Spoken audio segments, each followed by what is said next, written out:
Nous arrivons à la 3e année de projet qui va être clôturée en octobre 2017 et nous allons présenter le retour d'expérimentation de plusieurs contextes dans lesquels ont été expérimentés les outils produits, en particulier un référentiel, une carte de compétences graduée et des démarches d'évaluation, en particulier d'auto-évaluation guidée. Plusieurs terrains expérimentaux ont participé de façon soutenue et approfondie à la démarche, en particulier le centre de réadaptation professionnelle Jean Moulin à Fleury-Mérogis en Île-de-France.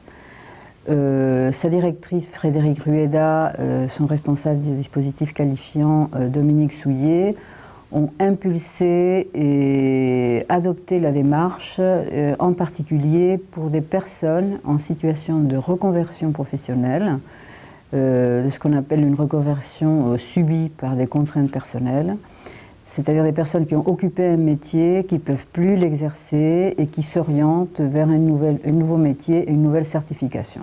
Il s'agit de l'entreprise Le Tremplin à Orléans, dirigée par Corinne Mathiassos, qui, convaincue de l'intérêt de la reconnaissance des compétences transversales pour des salariés en contrat aidé. À l'initiale, le positionnement choisi était d'inscrire l'AEFA et la critérisation, l'autopositionnement des bénéficiaires dans le cadre d'un conseiller en évolution professionnelle. 4 expérimentations sont soit déjà démarrées et bien ancrées. Ce qui était prévu à l'initiale, c'était de faire, comme je disais, l'autocrétérisation dans le cadre d'un conseil en évolution professionnelle. Néanmoins, la pratique professionnelle a fait que certains sont allés dans d'autres directions.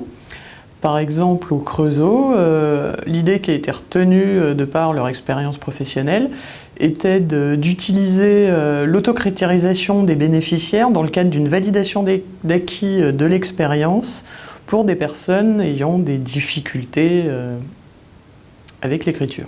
Quant à Amphore, un des intérêts majeurs était aussi de réinjecter et de nourrir notre pratique professionnelle. Nous sommes partis dans une dynamique d'adhésion volontaire, c'est-à-dire qu'on leur a présenté l'expérimentation et seuls les conseillers qui voulaient vraiment participer ont pu le faire. Si le choix s'est porté sur les conseillers en évolution professionnelle, c'est parce que le conseil en évolution professionnelle bourguignon est lui-même une expérimentation.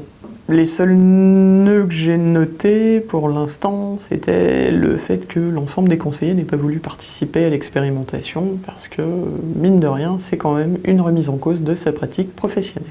Engager une réflexion avec ce type d'outil, c'est quand même chronophage.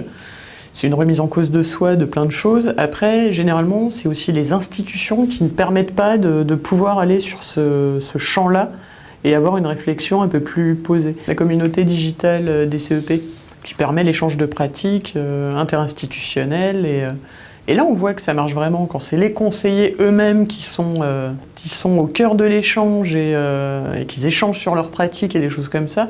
C'est là où vraiment je trouve qu'il y a un impact fort outre l'institutionnel.